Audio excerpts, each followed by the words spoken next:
राधा स्वामी जी। बाणी बाणी संत पलटू साहिब जी। आज की सत्संग वीडियो का विषय है सद्गुरु के प्रति प्रेम में डूबकर अपने आप को कैसे मिटाया जाए, अपने भीतर के अहंकार को पूरी तरह से कैसे मिटाया जाए, ताकि हमारा सद्गुरु की दरवाजे के रूप में, जो दरवाजे के रूप में खड़ा होता है सद्गुरु, उसके माध्यम से हम परमात्मा का दर्शन कर सकें या हम परमात्मा से मिलन कर सकें। तो चलिए आज की सत्संग वीडियो इस विषय के संदर्भ में आरंभ करते हैं। गुरु प्यारी सत्कारयोग साध संगत जी, आप सभी का बहुत बहुत धन्यवाद, बहुत बहुत शुक्रिया। आप सभी के भीतर बैठे परमात्मा को मेरा शत शत नमन, कोटि कोटि नमन। क्योंकि आप लोगों की वजह से कुछ चंद शब्द बोलने का मुझे मौका मिलता है और आप मुझे बड़े प्रेम प्यार से सुनते हैं, शांतमय तरीके से सुनते हैं। इसके लिए मैं आप लोगों का बहुत बहुत शुक्रगुजार हूँ, वरना मेरी क्या औकात कि कुछ चंद शब्दों को बोल सकूँ। तो चलिए अपने अपने सद्गुरु का नाम याद करके, अपने अपने सद्गुरु को ध्या के आज की सत्संग वीडियो को सुनने की कृपा करें। बाणी है संत पलटू दास जी की।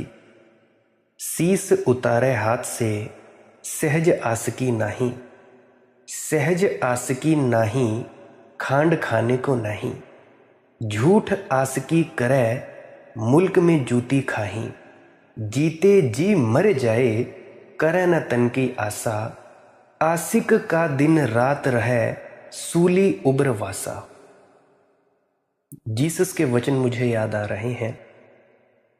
जीसस ने कहा है, जो खोएगा वही पाएगा, जो बचाएगा सब खो देगा। प्रेम के शास्त्र का यह बुनियादी सिद्धांत है। कंजूस की वहां गति नहीं, पकड़ने वाले के लिए वहां कोई उपाय नहीं है। वहां खोने वाले की मालकियत है। वहां जो बचाते हैं दीन और दरिद्र रह जाते हैं। वहां जो लुटाते हैं केवल वही पाते हैं।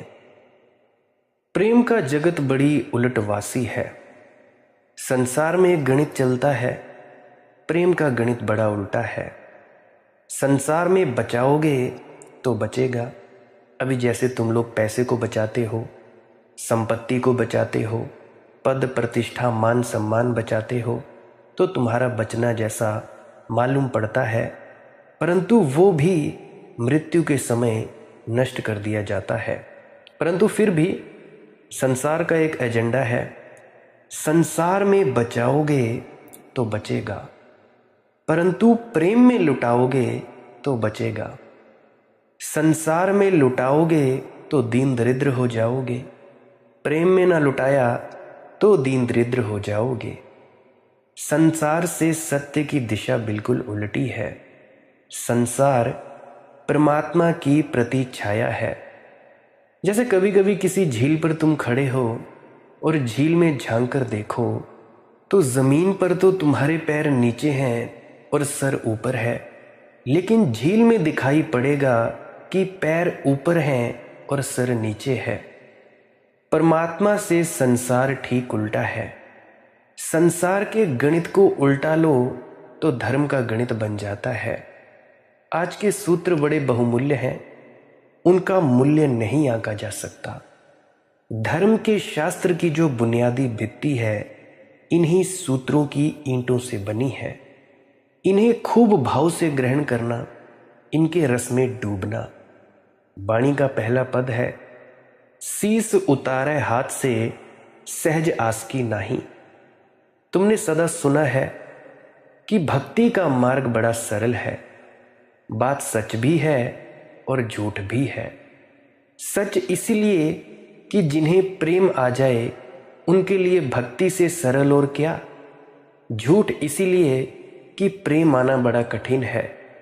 प्रेम आ जाए तो सब सुगम, फिर तो प्रयास करना ही नहीं होता, प्रसाद में मिलता है सब कुछ। प्रभु की तरफ जाना ही नहीं पड़ता भक्त को, प्रभु ही भक्त को खोजने आता है। हरि सुमिरन मेरा करे।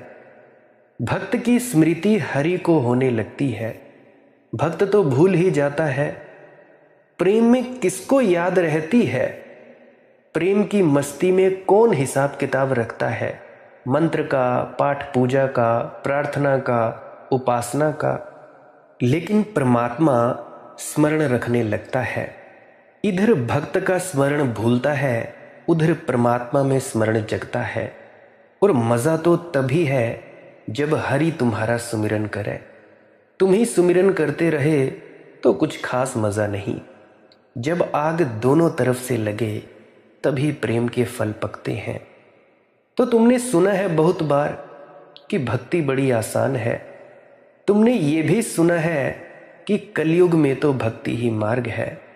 सच्चाई है इसमें और सच्चाई नहीं भी है। सच्चाई है अगर प्रेम कर पाओ तो, मगर क्या तुम लोग प्रेम कर पाओगे? प्रश्न तो वहां खड़ा है। शीस उतारे हाथ से सहज आसकी नहीं। पलटू जी कहते हैं, भूल कर भी ये मत सोचना कि प्रेम का रास्ता सरल है, कि आशिकी करनी सहज है कि सुगम है। हाँ, सुगम है किन्हीं के लिए जो अपने सिर को अपने हाथ से उतार कर रख दें, उनके लिए ज़रा भी कठिन नहीं है। लेकिन जिन्होंने अपने को बचा बचा कर चाहा कि पहुंच जाएं, उनके लिए महादुर्गम है ये पथ। वे कभी नहीं पहुंच पाएंगे। जिन्होंने सोचा कि हम अपने को भी बचा लें और परमात्मा को भी पालें, वे भटकेंगे अनंत काल तक, कभी ना पहुंच पाएंगे। चाहे तुमने प्रेम किसी संसारी व्यक्ति के साथ ही क्यों ना किया हो, आखिर गुरु का भी तो शरीर है। तुम्हारे जो संसार में तुम्हारे ये जो रिश्ते नाते हैं, ये भी तो वही मिट्टी से बने हैं जिस मिट्टी से तुम्हारे गुरु का शरीर बना है। अगर तुम लोग, कोई भी तुम्हारा संसारी व्यक्ति है, स्त्री है, पुरुष है, बच्चा है, बूढ़ा है, छोटा है, बड़ा है, उसके प्रेम में भी परिपूर्ण डूब जाओगे, तब भी तुम परमात्मा के रास्ते पर चल पड़ोगे। चल ही पड़ोगे। लैला मजनू की कहानी तुम लोगों ने सुनी होगी। तो भैया, सांसारिक प्रेम में भी डूब जाओगे, परिपूर्ण हो जाओगे, तब भी तुम परमात्मा के रास्ते पर चले जाओगे। भक्ति के मार्ग पर अपने को बचाने का तो उपाय ही नहीं है। भक्ति के पहले ही कदम में अपने को गिरा देना है। समर्पण भक्ति की पहली किरण है। तपस्वी को अंतिम। तपस्वी तो अंत में गिराता है अपने अहंकार को। पहले शुद्ध करता है खुद को, उपवास से, तप से, व्रत से, योग से शुद्ध करता है अपने अहंकार को। पहले अपने मैं की शुद्धि करता है। जब मैं बिल्कुल शुद्ध हो जाता है, तब आखिरी घड़ी में उसे याद आती है बात कि और सब तो हो गया, अब यह शुद्ध मैं ही बाधा बन रहा है। झीना सा पर्दा रह गया, कोई भारी पर्दा नहीं रह गया, पारदर्शी पर्दा रह गया।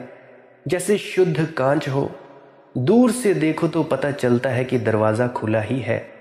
पास आओगे तब पता चलेगा कि कांच का दरवाज़ा है लेकिन बंद है। यह कांच भी तोड़ना पड़ेगा। पारदर्शी था लेकिन दूर से ऐसा लगता था कि खुला ही है, कोई दरवाज़ा नहीं है। अब पता चला कि कांच की दीवार अभी बीच में खड़ी है। जब तक धूल जमी रहती है कांच पर, तब तक तो पता चलता है कि कांच है। जब धूल बिल्कुल साफ हो जाती है तो पता ही नहीं चलता कि कांच वहाँ पे है भी या नहीं भी, शीशे का दरवाज़ा है भी या नहीं भी। फिर तो जब निकलने लगोगे आखिरी घड़ी में, संसार से परमात्मा में प्रवेश होगा, तब सिर टकराएगा। तो भक्त को तो पहले ही कदम पर वही करना होता है जो ज्ञानी और तपस्वी अंतिम कदम पर करता है। क्योंकि भक्ति की तो पहली शर्त यही है, शीस उतारे हाथ से। अपने ही हाथ से अपने सर को उतार कर रख देना है। दूसरा उतारता है तब भी हम नहीं चाहते हमारा सिर उतर जाए, तो अपने हाथ से उतारना तो बड़ा कठिन हो जाएगा। सहज आसकी नहीं। अपने ही हाथ से अपना ही सिर काटना है। और ये सिर ऐसा नहीं है कि दूसरे के काटे ना कटेगा। दूसरा तुम्हारी देह के सिर को तो काट सकता है, मगर फिर उग आएगा, फिर नया जन्म हो जाएगा। जब तक तुम ना काटोगे अपने अंतरतम के सिर को, अपने अहंकार को, तब तक जन्मों की यात्रा जारी रहेगी। दूसरा नहीं काट सकता, कोई भी नहीं काट सकता। कोई उपाय नहीं है, कोई इतना सूक्ष्म अस्त्र नहीं है कि तुम्हारे भीतर के अहंकार को बाहर से काटा जा सके। गुरु भी कह सकता है, पुकार सकता है, तुम्हें प्यास से भर सकता है, चुनौती दे सकता है, मगर काट नहीं सकता तुम्हारे अहंकार को। यह अहंकार ही असली सर है जिसको काटना होता है। वह काम तो तुम्हें ही करना पड़ेगा। इसलिए बात बड़ी कठिन हो जाती है, अपना ही सिर काटना। जब तुम सुनते हो कि अहंकार को छोड़ देना है, तो तुम्हें बात इतनी कठिन नहीं मालूम पड़ती। लेकिन ज़रा ख्याल करो, राह से निकलते हो, कोई हंस देता है, सह नहीं पाते। हंसी कांटे की तरह चुभ जाती है। कोई ज़रा सा अपमान कर देता है, आग की लपटें उठने लगती हैं। ज़रा सी कोई प्रशंसा कर देता है तो तुम फूल के कुप्पा हो जाते हो।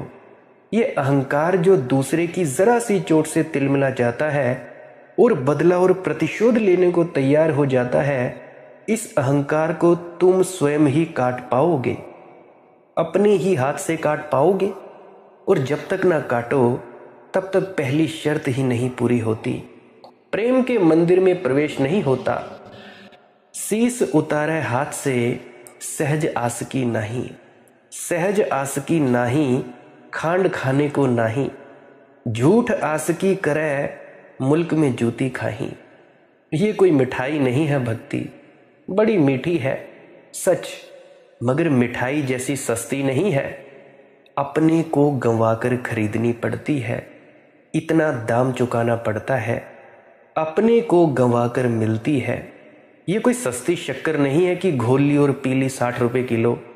ये तो जीवन का परम रस है, ये तो अमृत है। इसका मूल्य बिना चुकाए नहीं मिलती है। बहुत से होंगे तुम लोगों में से जो अभी बिरह में तड़प रहे होंगे। ये तुम लोगों की पहली सीढ़ी है।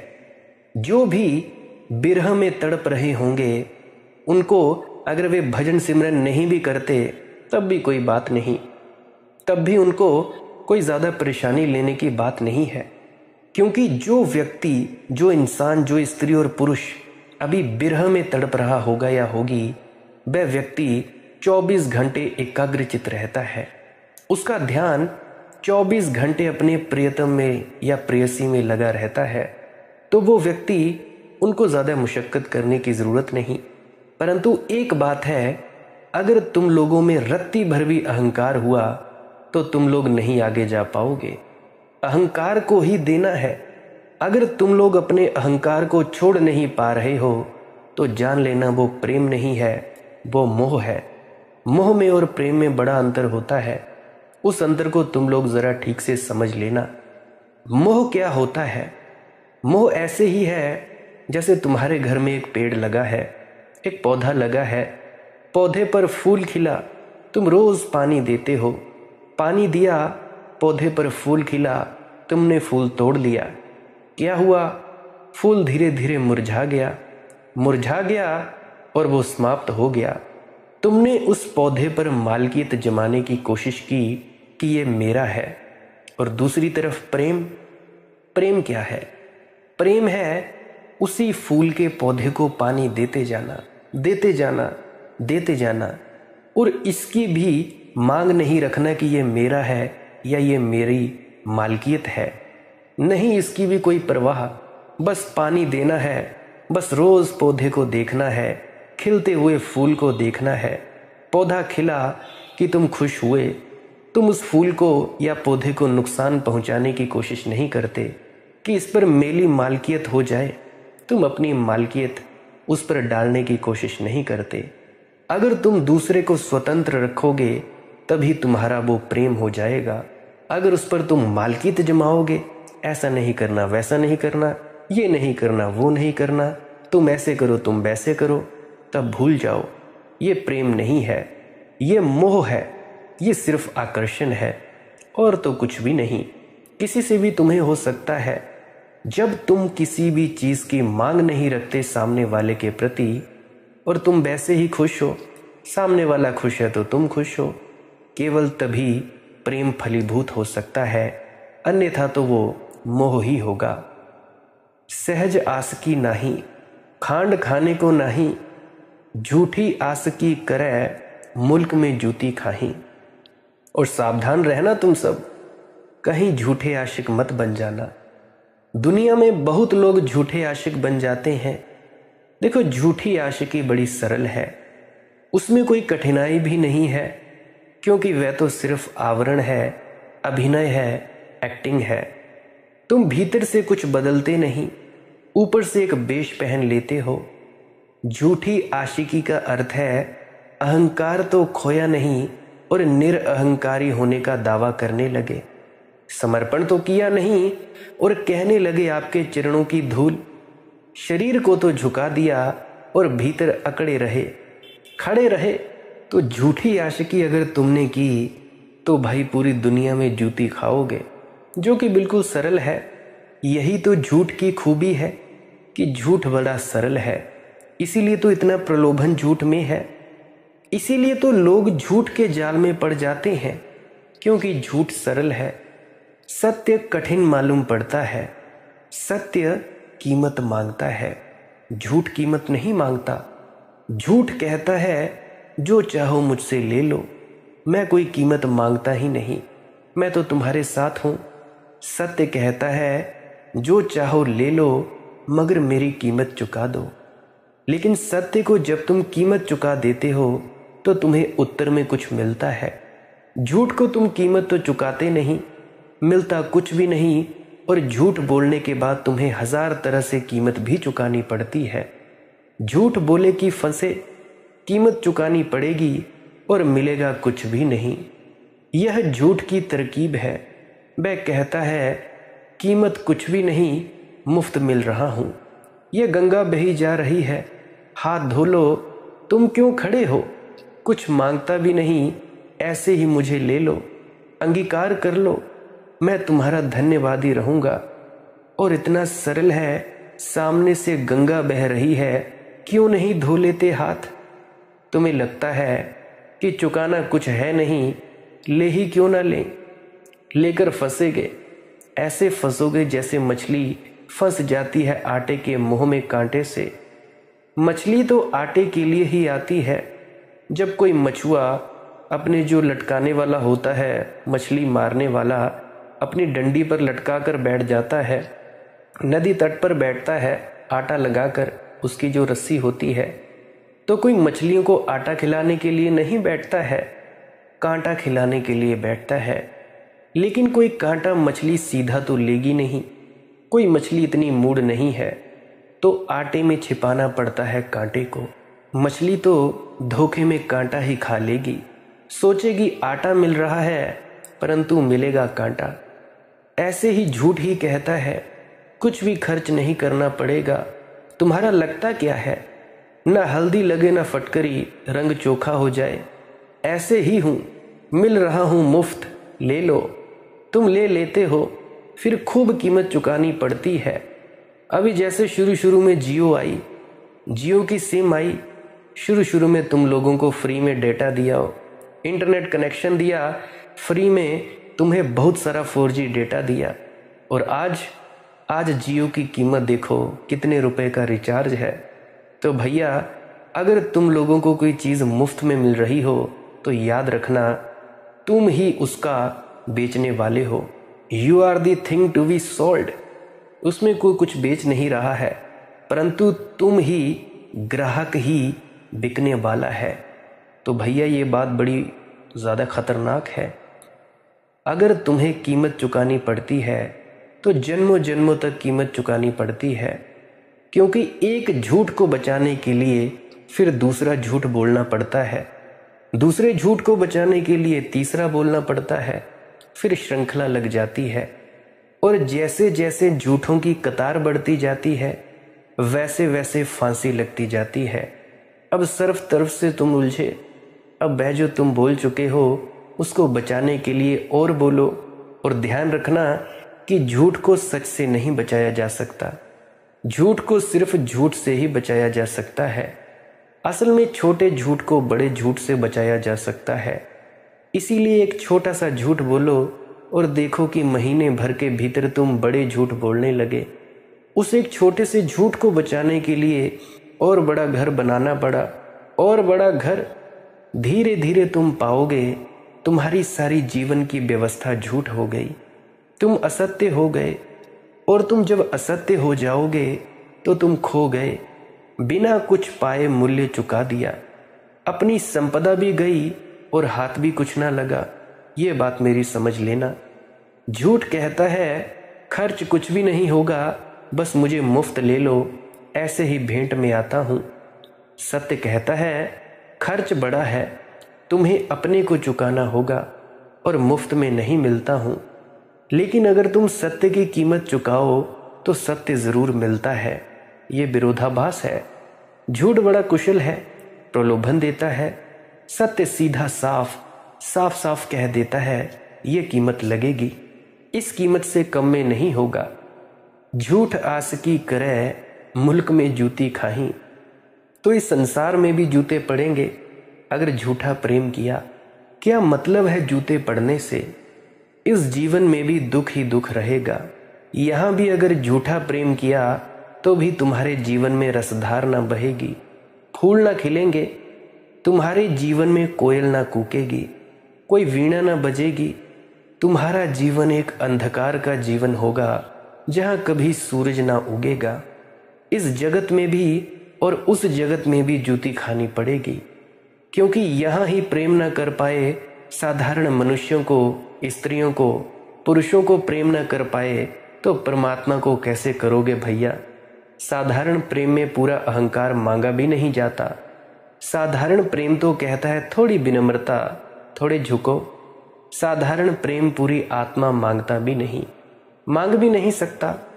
कोई पत्नी तुमसे पूरी आत्मा नहीं मांगती, ना कोई पति मांगता है, ना कोई मित्र मांगता है, ना कोई बेटा, ना कोई माँ, ना कोई पिता। पूरी आत्मा तो तुमसे मांगी नहीं जा सकती। इस संसार में तो थोड़े से झुको तो काफी रस तुम्हारी झोली में भर जाएगा, और थोड़े झुकोगे रस भरेगा और झुकने का ख्याल आएगा, और झुकोगे और रस भरेगा। तब तो सूत्र समझ में आ गया कि अगर बिल्कुल झुक जाओ तो पूरे रस से भर जाओ, फिर विरस समाप्त हो जाए। तब तुम्हारे जीवन का मरुस्थल गया, तुम उपवन बने। सूखे साखे दिन गए, वर्षा के दिन आए, हरियाली आई, फूल खिले। और इसी जीवन के झुकाव और झुकने की कला से धीरे धीरे आदमी प्रार्थना का सूत्र समझ पाता है, पूरे झुकने का सूत्र। लेकिन यहाँ भी हम धोखा देते हैं। तुम ख्याल करना, तुम जिनसे कहते हो हमें तुमसे प्रेम है, क्या उन्हें तुमसे प्रेम है? कभी तुमने उस पर सोचा है? तुमने ये सोचा है कि प्रेम का अर्थ क्या होता है? तुम कभी सच में झुके हो? तुम किसी के सामने झुके हो, या कि तुम अकड़े ही रहते हो?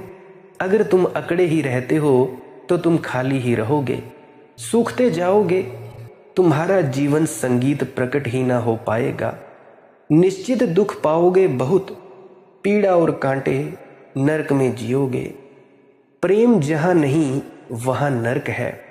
प्रेम का अभाव नरक है। और अगर तुम्हें यहाँ धोखा दिया, तुमने यहाँ इस दुनिया में धोखा दिया, घर में दिया, तो ध्यान रखना तुम धोखेबाज मंदिर में जाकर भी धोखा दोगे। तुमने अपनी पत्नी को कभी प्रेम नहीं किया, अपने पति को कभी प्रेम नहीं किया, वहाँ भी जालसाजियाँ करते रहे, कहते रहे, बिताते रहे, दिखाते रहे, मगर कभी किया नहीं, क्योंकि करने में तो कुछ चुकाना पड़ता है।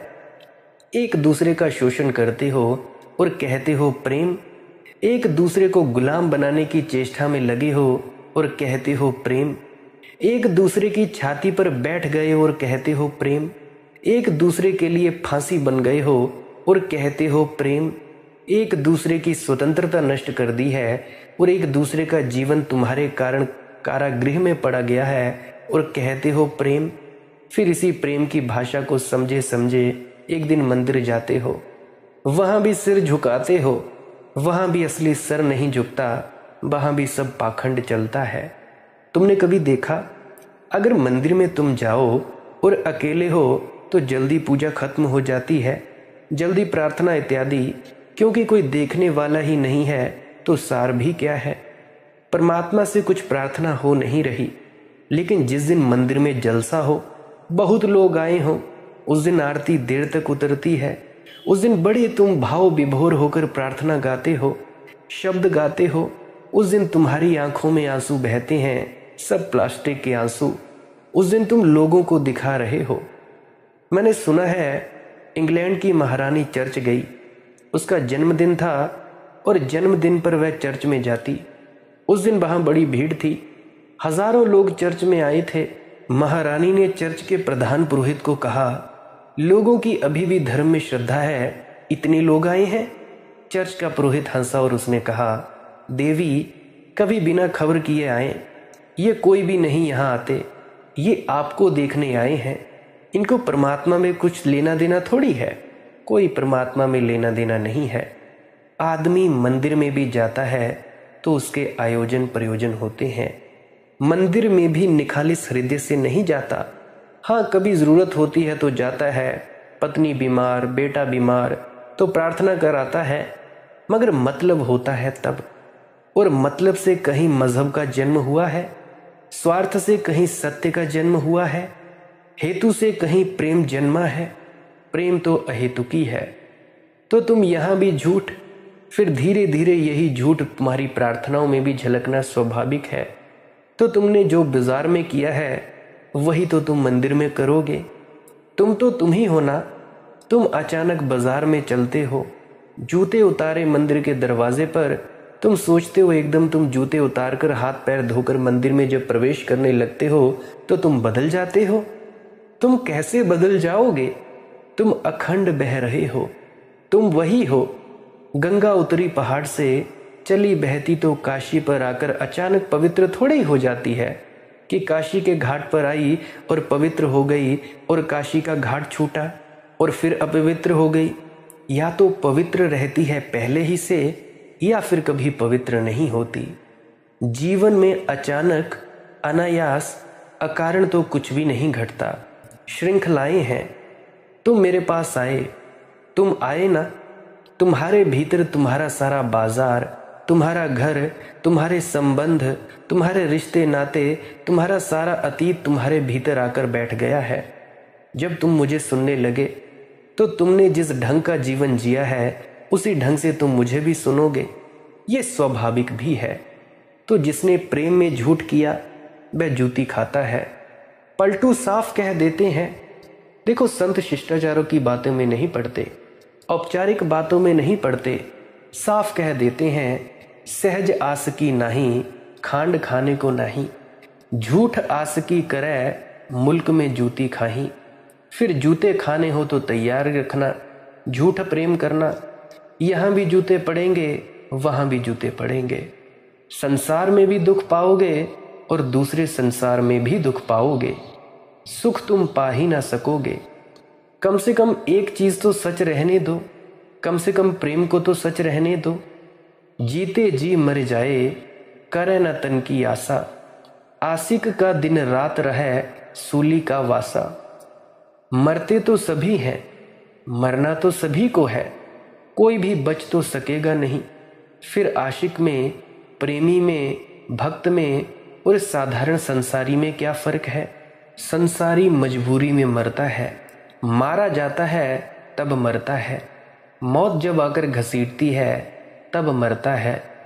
संसारियों ने जो कथाएं लिखी हैं मौत की, वह तुम जरा समझ लेना। तुम्हारे पुराणों में जो लिखा है वे पुराण किन्हीं ज्ञानियों ने नहीं लिखे होंगे, क्योंकि जो बात लिखी है वह अज्ञान की है। तुम्हारे पुराणों में लिखा है कि जब मौत आती है तो मौत का जो राजा है यमदूत, काला कलूटा, भयंकर, भैंसे पर सवार होकर आता है। ज्ञानियों ने तो मौत में परमात्मा को ही देखा है आते, काला कलूटा नहीं, यमदूत नहीं, भैंसे पर सवार नहीं। ये भैंसे पर सवार जो मौत तुम्हें दिखाई पड़ी है, ये तुम्हारी वासनाओं के कारण दिखाई पड़ी है, क्योंकि ये तुम्हें दुश्मन मालूम पड़ती है तो तुम दुश्मन को काले रंग में रंगते हो, भैंस पर बिठलाते हो। ये तुम्हें अतिथि नहीं मालूम होती।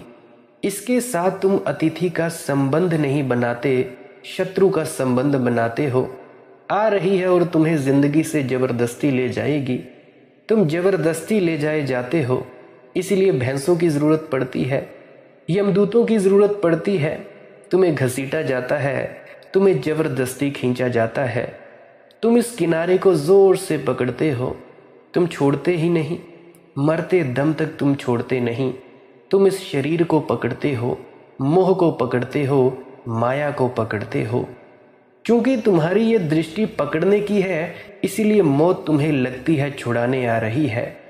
लेकिन जो खुद ही छोड़ चुका, जीते जी मरी जाए, जो मौत के आने के पहले मर गया, जो परमात्मा के चरणों में मर गया, जिसने अपने होने को शून्य कर दिया, जिसने कहा अब मैं नहीं हूं तू है, उसके लिए मौत यमदूत की तरह नहीं आती, भैंसे पर सवार होकर नहीं आती। उसके लिए तो मौत का भी मुंह बड़ा प्यारा है। वह भी परमात्मा की ही तस्वीर है, वह भी प्रभु का ही रूप है। प्रभु ही भेजता है, वही एक दिन लेकर आता है और ले जाता है।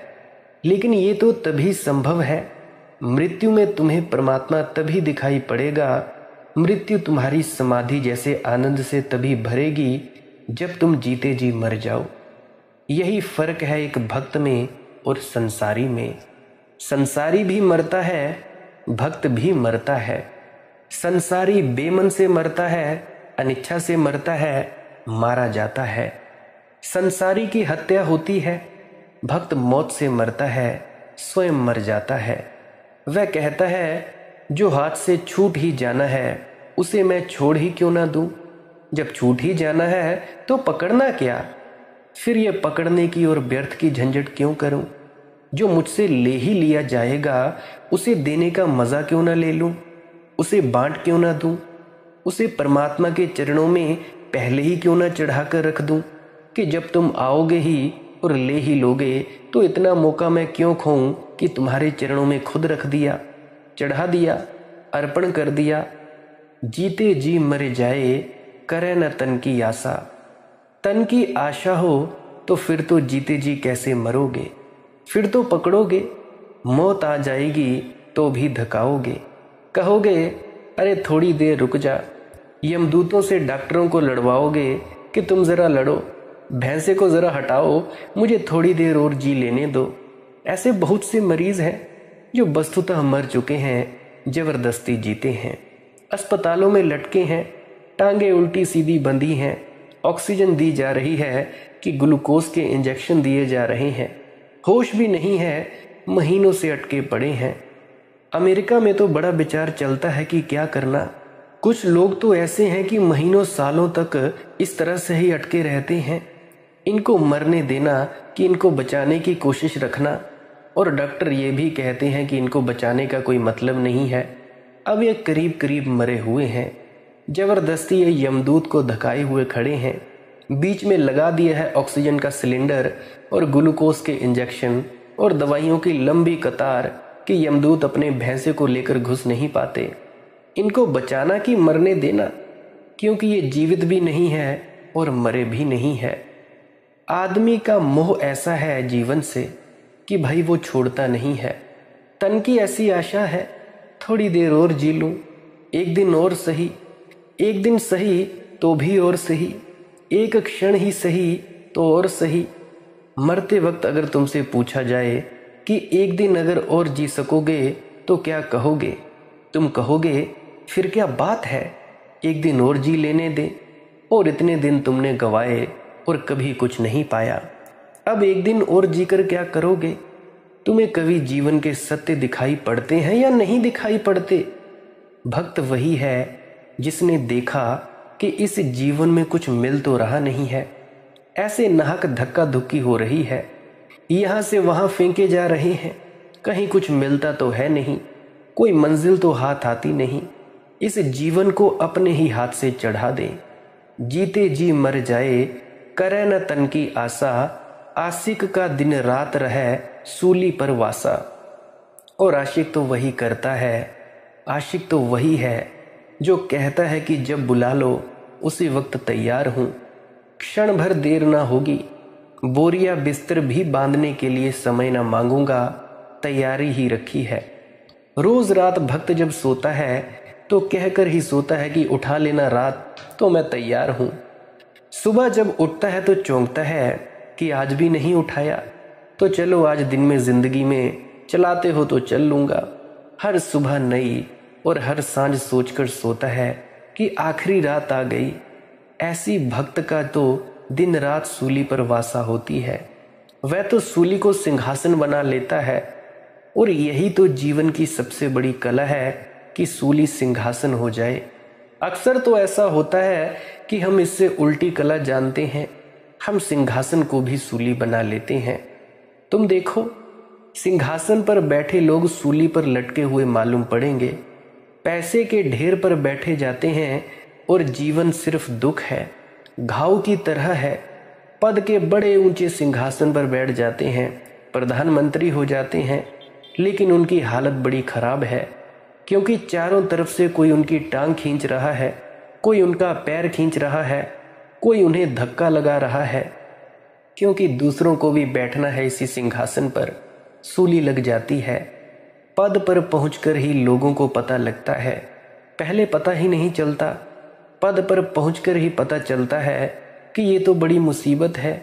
इसी पद पर पहुंचने के लिए जीवन भर कोशिश की, मेहनत की, पहुंचकर पता चलता है कि ये तो बड़ी झंझट हो गई। मगर अहंकार के बश ये भी नहीं कह सकते कि हम उतरे जाते हैं।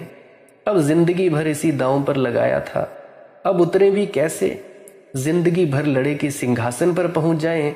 सिंहासन पर पहुंचते ही दूसरी लड़ाई शुरू होती है कि अब सिंहासन से उतर ना जाएं, क्योंकि लोग खींच रहे हैं। दुश्मन तो खींचते ही हैं, मित्र भी खींचते हैं, क्योंकि मित्रों को भी सिंहासन पर बैठना है।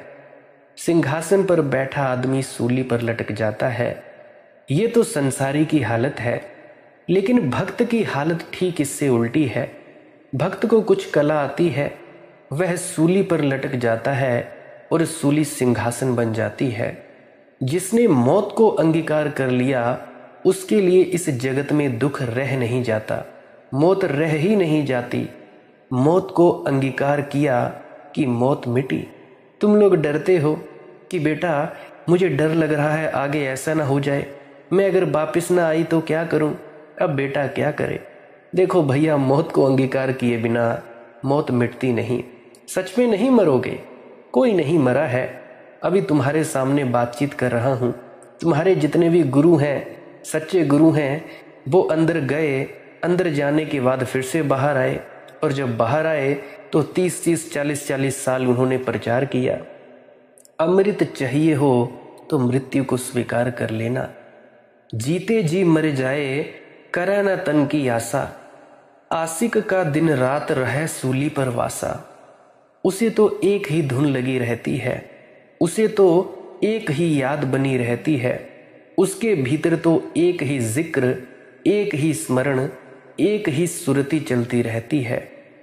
मेरे हर लफ्ज में बेताब मेरा सोजे दरूं, मेरी हर सांस मोहब्बत का धुआं है साकी। मेरे हर लफ्ज में बेताब मेरा सोजे दरूं, मेरी हर सांस मोहब्बत का धुआं है साकी। मेरे हर लफ्ज में बेताब मेरा सोजे दरूं। मेरे भीतर भी आग मेरे हर शब्द में झलकती है, वही प्रकट होती है। भीतर की आग प्रेम की आग है। वह जो भीतर उसको परमात्मा से मिलने की अहिर्निश पुकार चल रही है, वह कहता है मौत के द्वार से मिलते हो तो चलो, मौत का द्वार जहां से मिलते हो मैं वहीं से गुजरने को राजी हूं।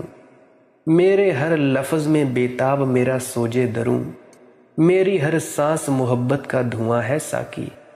और उसकी श्वास श्वास में बस एक ही जिक्र है, मोहब्बत मोहब्बत। प्रेम के स्वर ही उसमें उठते हैं।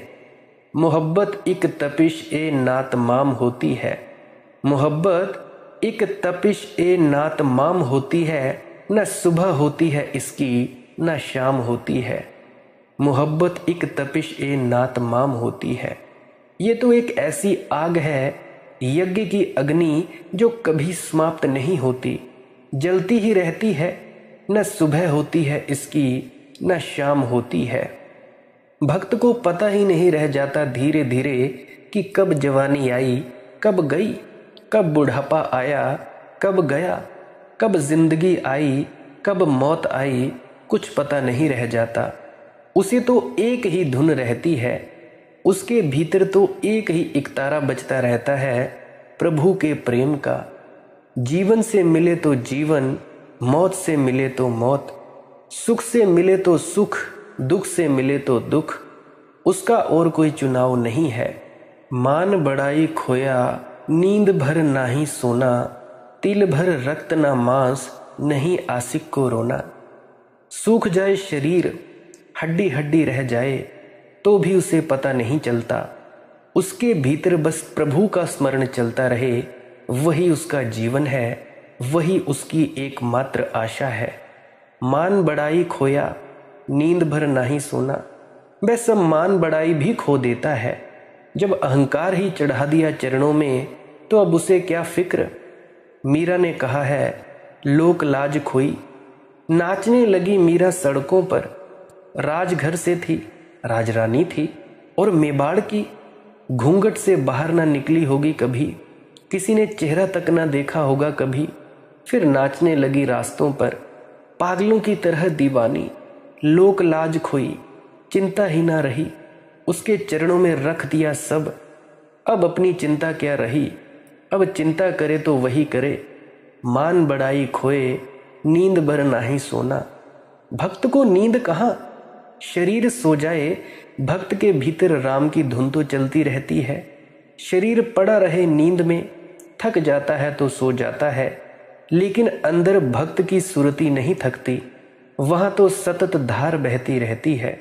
ऐसा हुआ, राम तीर्थ अमेरिका से वापस लौटे तो सरदार पूर्ण सिंह उनके भक्त थे और उनके पास कुछ दिन रहे हिमालय में जाकर।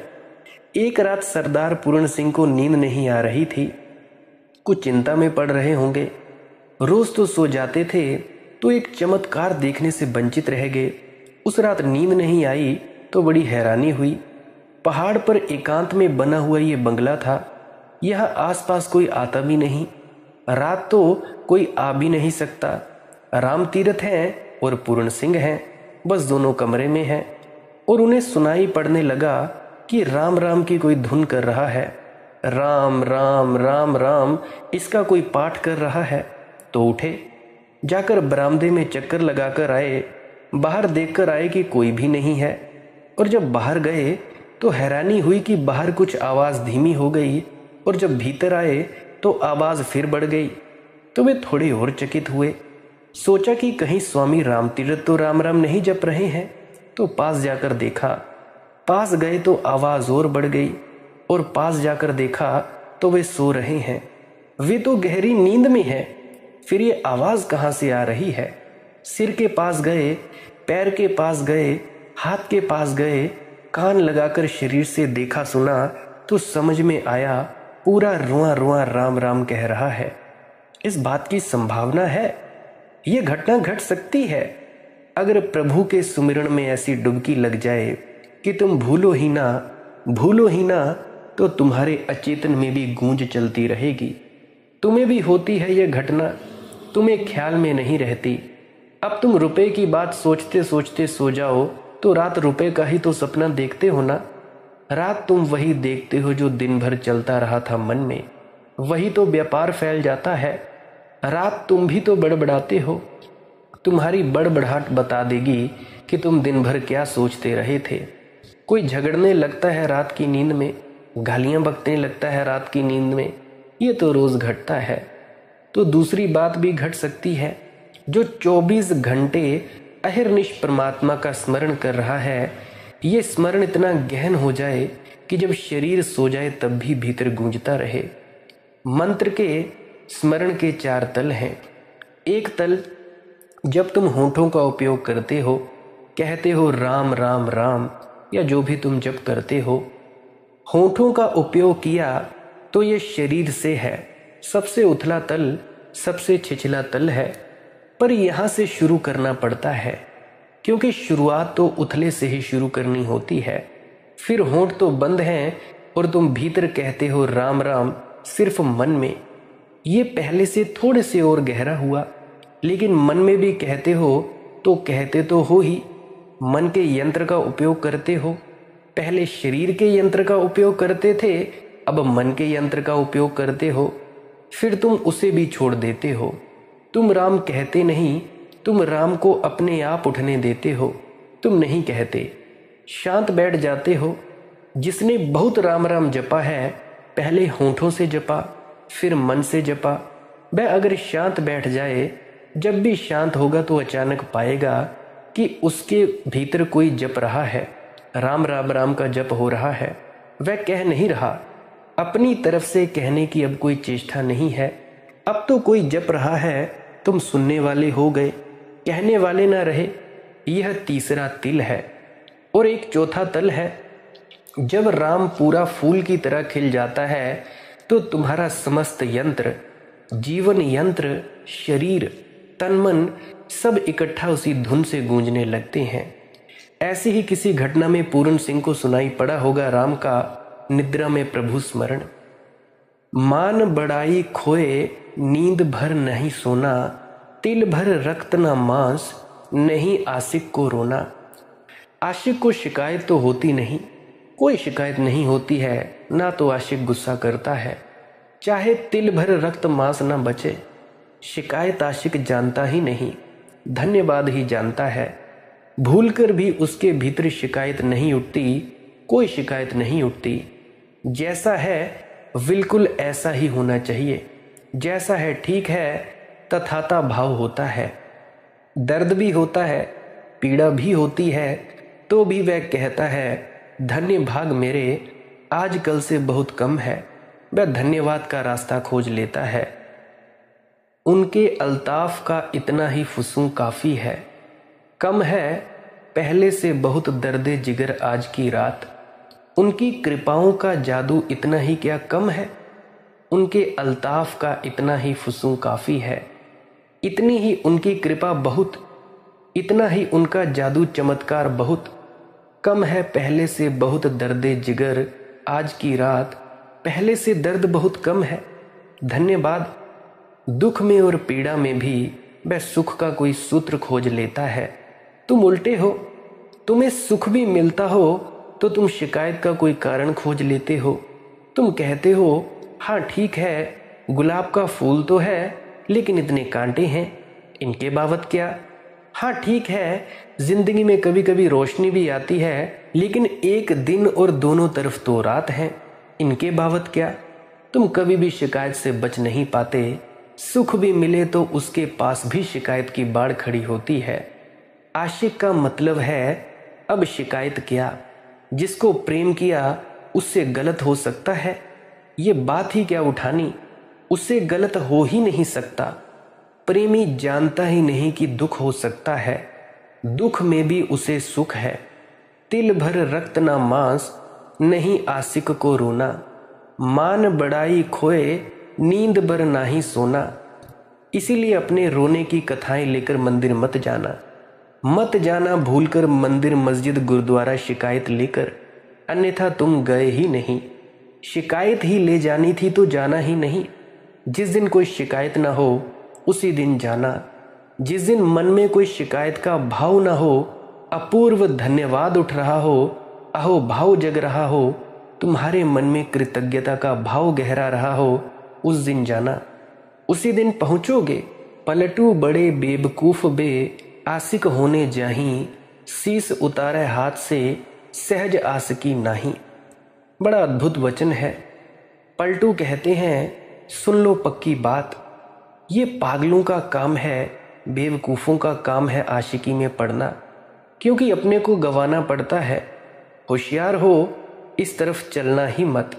चतुर चालबाजों के लिए ये जगह नहीं है। पलटू बड़े बेवकूफ़ बे, जो बिल्कुल बेवकूफ़ हैं, नादान हैं, नासमझ हैं, सरल हैं, भोले हैं, बच्चों जैसे हैं, पागलों जैसे हैं, जिन्हें होश हवास नहीं, जिंदगी का गणित जिन्हें नहीं आता, उनके लिए ये रास्ता है। पलटू बड़े बेवकूफ़ बे आशिक होने जाहीं, बड़े पागल ही प्रेम के रास्ते पर चलते हैं। भोले भाले निर्दोष चित्त लोगों का ही ये मार्ग है। चतुर और चालाक, गणित में होशियार और दुकानदार, उनका ये मार्ग नहीं है। वे तो कहते हैं अपने को गवाओ तो फिर सार ही क्या पाने में, अपने को रहते कुछ मिले तो सार है। बुद्ध के पास एक सम्राट आया और उस सम्राट ने कहा कि आप कहते हैं शून्य हो जाओ, ये भी कोई बात हुई? शून्य ही हो गए तो फिर सार क्या है? जब हम ही ना रहे तो मोक्ष का भी क्या करेंगे और निर्वाण का भी क्या करेंगे जब हम ही ना रहे? तुम ही सोचो, तुम किसी सुख की तलाश में जाओ और कोई कहे कि हाँ मिल सकता है, मगर पहले तुम मर जाओ, तो तुम कहोगे फिर इससे फायदा क्या? सीधा गणित है। उस सम्राट ने कहा कि आप कहते हैं शून्य हो जाओ तब निर्वाण मिलेगा, मगर जब मैं ही ना रहा तो उस निर्वाण का मैं करूँगा भी क्या? उससे तो संसार ही बेहतर, कम से कम मैं तो हूँ। ये संसारिक गणित है। लेकिन उस सम्राट को पता नहीं कि एक और गणित है, महागणित है। शून्य होने का मतलब मिट जाना थोड़ी होता है। शून्य होने का मतलब शांत हो जाना होता है। शून्य होने का मतलब होता है तुम्हारे भीतर जो उपद्रव था मन का, वह मिट गया। वह अहंकार उपद्रव है और कुछ भी नहीं। भीड़ भाड़, शोरगुल, बेचैनी, परेशानी, तनाव और संताप। तुम्हारे भीतर जो मैं है वह आंधी अंधड़ है। जैसे सागर पर आंधी आई हुई है, तूफान आया हुआ है और बड़ी लहरें उठ रही हैं। जब ये लहरें मिट जाएंगी तो सागर थोड़े ही मिट जाएगा। ये लहरें जब मिट जाएंगी तभी सागर पूरा शांत होकर अपने में थिर हो पाएगा, अपने घर आएगा। यह मैं तुम्हारा वास्तविक होना नहीं है। इसलिए भक्त कहते हैं शीस उतारे हाथ से सहज आसकी नहीं। अपना सिर उतार कर रख देना पड़ता है, क्योंकि ये सिर्फ बोझ है। ये सिर बोझ है, ये अहंकार बोझ है। पलटू बड़े बेवकूफ वे आशिक होने जाहीं। पागल है वे जो आशिक होने जाते हैं। जो पागल हो वही चले इस रास्ते पर। पलटू कहते हैं पहले ही सावधान कर देते हैं, ये पागलों का मार्ग है। शीस उतारे हाथ से सहज आसकी नहीं। मिट जाने की तैयारी हो तो ही इस दिशा में चलना। खो जाने की तैयारी हो तो इस मार्ग को पकड़ना। अपने को न्यौछावर कर देने की तैयारी हो तो ही भक्ति का द्वार खुलता है। एक स्वर बोलो, जीवन में आता सा, घूम कर जाता सा, विवश संकल्प में जीवन जागता सा, दूर की हेला सा, फूलते बेला सा। एक स्वर बोलो, एक एक स्वर बोलो, कोटि पंथों जगी, कोटि दीपों लगी। आग सी स्पष्ट वह स्नेह बाती पगी, आ गई जलन को जीवन को बारती। देव देव हर्ष उठे बन गई आरती। होंठ जरा खोलो, एक एक स्वर बोलो। तुम्हारा जीवन आरती तभी बनेगा जब तुम जल उठो, भवक उठो। कोटि पंथों जगी, कोटि दीपों लगी। आग सी स्पष्ट वह स्नेह बाती पगी। आ गई जलन को जीवन को वारती। देव देव हर्ष उठे बन गई आरती। तुम ही नहीं प्रसन्न होगे जब तुम खो जाओगे। सारा जगत, सारा अस्तित्व प्रसन्न होता है। एक भक्त का जन्म और सारे अस्तित्व के लिए अपूर्व आनंद का अवसर है। देव देव हर्ष उठे, सारा जगत, सारे देवता आनंद विभोर हो उठते हैं जब कोई एक हिम्मतवर आदमी अपने शीश को उतार कर रख देता है। ये तो घर है प्रेम का, खाला का घर नहीं। ये कोई तुम्हारी मौसी का घर नहीं है कि चले गए और राम कर लिया कि वहाँ कुछ करना भी नहीं पड़ता, मेहमान बन गए। ये तो घर है प्रेम का, खाला का घर नहीं। ये कोई रिश्तेदारी नहीं है, ये कोई मेहमान नवाजी नहीं है। ये प्रेम का घर है, यहाँ मिटकर आना पड़ता है। खाला का घर नहीं, शीश जब धरे उतारी। इसकी शर्त है, और शर्त बड़ी अजीब है कि शीश को बाहर ही रखाओ। मंदिर में अगर शीश को लेकर आ गए तो तुम आए ही नहीं। शीश को बाहर ही रखाए सीढ़ियों पर तो ही आए। हाथ पाँव कटी जाए करे न संत करारी, खाला का घर नाही शीस जब धरे उतारी। हाथ पाँव कटी जाए करे न संत करारी, सब मिट जाए शीश कट जाए हाथ पैर कट जाए, फिर बचता क्या है? थोड़ा समझो। शीश का अर्थ होता है चिंतन, विचार। वह जो तुम्हारे सिर में चलती रहती है अनंत धारा विचारों की, वह मिट जाए। और हाथ पैर का क्या अर्थ है? वह जो करने की आतुरता की कुछ करूं, कुछ करके दिखा दूं, कि कुछ बन जाऊं, कि कुछ हो जाऊं। हाथ और पैर तुम्हारी गति और कृत्य, तो कर्ता का भाव तुम्हारे हाथों में है। तुम्हारे जीवन की गति, तुम्हारे जीवन की दौड़, कुछ हो जाने का भाव तुम्हारे पैरों में है। और तुम्हारे सिर में विचार, कैसे हो जाऊं, क्या हो जाऊं, कैसा आयोजन करूं, कैसा गणित बिठाऊं, इतने ही हो तुम। तुम्हारे जीवन की सारी कथा इतनी ही तो है। क्या तुम सोचते रहते हो कैसे धन बढ़े, कैसे मकान बढ़े, कैसे प्रतिष्ठा बढ़े? तुम क्या सोचते हो, क्या करते हो? संत तो वही है जिसका सिर भी कट जाए, हाथ पैर भी कट जाए। संत तो वही है जिसको कर्ता की कोई दृष्टि ही न रह जाए। कर्ता तो एक ही है परमात्मा, कर्ता पुरुष एक ही करता है। हम नाहक ही ये दंभ करते हैं कि हम करता हैं। हाथ पाँव कटी जाए करे न संत करारी, सब मिट जाए होने की ये दौड़ मिट जाए, कुछ ना बचे शून्य हो जाए। लेकिन कोई करार नहीं पैदा होता, कोई कराह पैदा नहीं होती, ना कोई इनकार पैदा होती है। जो भी हो संत स्वीकार करता है, इनकार करता ही नहीं। वह कहता है यही तेरी मर्जी, यही हो ऐसा ही हो। गुरु प्यारी साध संगत जी, आज का सत्संग यहीं समाप्त होता है। अगर किसी का कोई प्रश्न है तो मेरी प्रार्थना है पुरानी सत्संग वीडियोस को अवश्य सुना जाए। क्या पता आपकी प्रश्नों का जवाब मिल जाए पुरानी सत्संग वीडियोस में। फिर भी कोई प्रश्न हो तो कमेंट सेक्शन में लिख सकते हैं, या इंस्टाग्राम, टेलीग्राम, फेसबुक, वहाँ पे सर्च करें मालिक की मौज सत्संग, वहाँ पे भी आप अपना प्रश्न छोड़ सकते हैं। और भजन सिमरन किया करें और श्वास क्रिया किया करें। भजन सिमरन क्या है? सिमरन है कुछ शब्दों का जाप करना जो आपको आपके सद्गुरु द्वारा बताए जाते हैं। करना क्या है? बैठ जाना है चुपचाप मौन होकर, बिना हिले डुले बैठे रहना है। आंख बंद कर लेनी है और दोनों आंखों के मध्य में अंधेरे की तरफ देखते रहना है। आंखों पर ज़्यादा दबाव नहीं डालना है, ज़्यादा जोर नहीं डालना है, बस सहजता से अंदर ही देखते रहना है। और फिर आपको आपके गुरु द्वारा जो भी दिया गया मंत्र हो उसको जपना शुरू कर देना है। और ध्यान रखना है, चौकीदारी करनी है इस बात की कि मन कहीं बाहर ना चला जाए। बाहर जाने से मतलब जो भी आपके विचार चलते हैं उनमें ना चला जाए। मन सिर्फ आपका जो ये मंत्र है आपके गुरु द्वारा दिया गया, इसको जपने में ही संलग्न हो।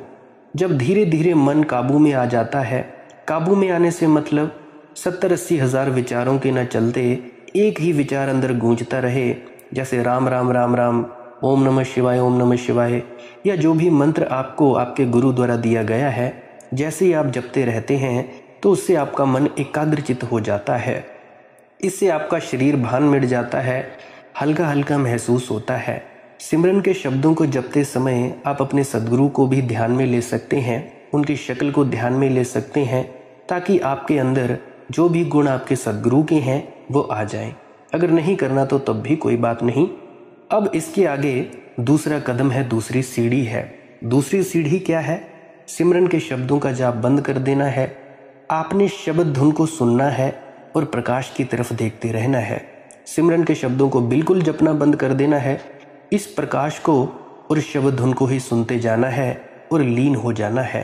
ये शब्द धुन और प्रकाश ही आपको आपके दुर्धाम तक पहुंचाएगी। ये है असली भक्ति, ये है भजन सिमरन का असली मार्ग। और मैं बताया करता हूँ श्वास क्रिया योग। श्वास क्रिया में क्या है? लंबे लंबे श्वास लेने होते हैं, सांसें लेनी होती हैं। नाक से सांस लेना है, फेफड़ा भर जाए, पेट भर जाए, और पूरा लंबा सांस लेना है अंदर तक, और फिर मुंह से एकदम से छोड़ देना है। ऐसा आप करते जाएंगे, इससे भी आपको बहुत ज़्यादा फ़ायदा मिलेगा। 15 से 20 मिनट तक करते जाएं। जब करेंगे तो उससे आप जी के अंदर एक शक्ति उठेगी और आप जब 15 से 20 मिनट करके रुक जाएंगे तो चुपचाप मौन होकर बैठे रहें। अपने आँखों के मध्य में अपने आप आपका ध्यान चला जाएगा, प्रकाश भी दिखाई देगा, शब्द धुन भी सुनाई देगी। ये भी एक मार्ग है। जिनको नामदान नहीं मिला है, कोई गुरु नहीं है, वो इस प्रक्रिया का भी लाभ उठा सकते हैं। जिन लोगों को बीमारी है, नींद की बीमारी है, नींद नहीं आती है, वो लोग तो इस प्रक्रिया को अवश्य करें। जिनको कोई दिमागी बीमारी है वो भी करें, या जिनको कुछ याद नहीं होता, याददाश्त भूल जाती है, वे लोग भी इस प्रक्रिया को अवश्य करें। इससे भी आप लोगों को लाभ अवश्य मिलेगा। कर कौन नहीं सकता इस प्रक्रिया को? प्रेग्नेंट लेडीज़ बिल्कुल ना करें। जिनको दिल की बीमारी है, सांस की बीमारी है, दिल की बीमारी वाले और सांस की बीमारी वाले 1-2 सांसें लेकर देखें पहली बार। अगर कोई दिक्कत परेशानी महसूस हो फिर उसके बाद बिल्कुल बंद कर दें, आपको करने की आवश्यकता नहीं है। लाइक कर सकते हैं इस वीडियो को अगर आप जी को कुछ भी सीखने को मिला है। कमेंट सेक्शन में राधा स्वामी लिख सकते हैं या वो भी लिख सकते हैं जो आपको सीखने को मिला है। सब्सक्राइब कर सकते हैं इस चैनल को अगर रोज़ रोज़ नए नए सत्संग सुनना चाहते हो। सत्संग का वक्त रहता है सुबह 5 बजे से लेकर 7 बजे तक। जो भी सुनना चाहता हो बड़ी खुशी खुशी से सुन सकता है। आप लोग इन सत्संग वीडियोस का प्रयोग ले सकते हो अपने भ्रमों को दूर करने के लिए, अपने प्रश्नों का जवाब लेने के लिए और आनंद में उतरने के लिए। आप लोग शेयर भी कर सकते हैं किसी ज़रूरतमंद को अगर आपको लगता है कि इस तक ये वीडियो पहुंचनी चाहिए। अगर कोई नहीं भी कर पाता है तब भी कोई दिक्कत की बात नहीं है। आप लोग सिर्फ ध्यान में उतरें और आनंद लें इन वीडियोस को सुनने का। आप मुझे इतने अंत तक सुनते हो, इतने अंत तक सुनने के लिए आपका बहुत बहुत धन्यवाद, बहुत बहुत शुक्रिया। अंत में आपके भीतर बैठे परमात्मा को प्रणाम करता हूँ। मेरा प्रणाम स्वीकार करें। राधा स्वामी जी।